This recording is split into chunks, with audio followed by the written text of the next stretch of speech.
Hey, Greg, Tommy Gibbons here, professor of the course. Welcome. Great to have you. And especially since it's week one, I thought I'd send along a video reply to your work, which is great, in both of the forums for this week. Kind of get our conversation started off on a note like this. So first, just want to welcome you to the course and thank you for some really good and thoughtful work, I think, in both of the responses that you've written. A couple things I want to highlight.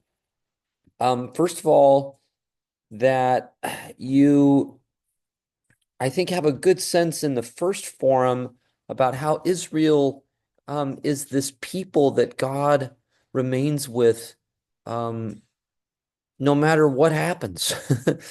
Through the ups and downs, whether they're faithful or unfaithful, just or unjust, um, God never gives up on them. And I think that is partly why it's important to note, as you have, that in the genealogy, this you say in the second forum, there's no attempt to scrub Jesus's genealogical history, or something like you talk about, and I think you're right about this, the centering in Jesus's genealogy of something that looked like the end for Israel, looked like the path to extinction, exile, and yet God remained with them. Um, you talk about how they were spread by God's justice for their disobedience. Easy, sorry. And I think that's right, except I would also add that God's justice sort of doesn't give up on, or I shouldn't say it that way. It's that God's justice isn't done, you might say, just with retribution. Whatever consequences that are negative that God's justice means for the people of Israel, and I think for others as well, um, it's finally a work of God that is aimed at their healing, at the fulfillment of God's promises to them. And so uh, there is certainly a negative moment, you might say, in the work of God's justice with the people of God, and yet that never seems to be the final moment. So I thought that was a cool, just kind of move you made about God's undying commitment to Israel, and then how that might be reflected in the centralizing of this moment of Babylonian deportation, with all that that implies about Israel's history. Um, Lots of other things I could say. I think I was just going to respond to questions. Sorry, my dog is fighting with my cat. Hey, Opal, no, come on. Um, you ask about why the one we know as Bathsheba is presented as the wife of Uriah.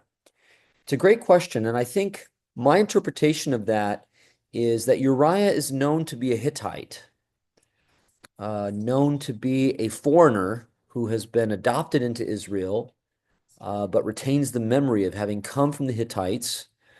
And um, of course, this highlights who this woman is as um, related to not a triumphant moment of David as the king, but perhaps his worst moment.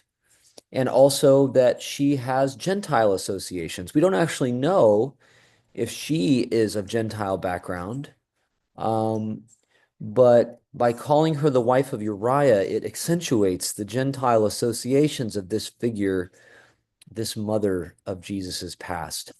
And I do think that's important, um, partly because it shows that Israel's life has always been unfolding in the midst of the Gentile peoples.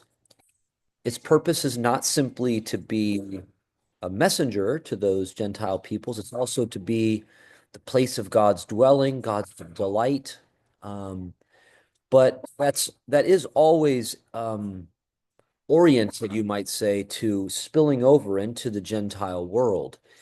And that's not some new development with Matthew or Jesus. In fact, some of these Gentile associations of Jesus's past are already in the genealogy of King David in First Chronicles. But it accentuates those two things, the Gentile associations of this mother of Jesus, and that Jesus is not just the son of David as a triumphant and glorious figure. He also embraces the failures of David as his father. And that I think is key to who Jesus is, according to Matthew. So great thoughts. And as I say, great to have you in the course. Looking forward to working together throughout this term and to more conversation with you.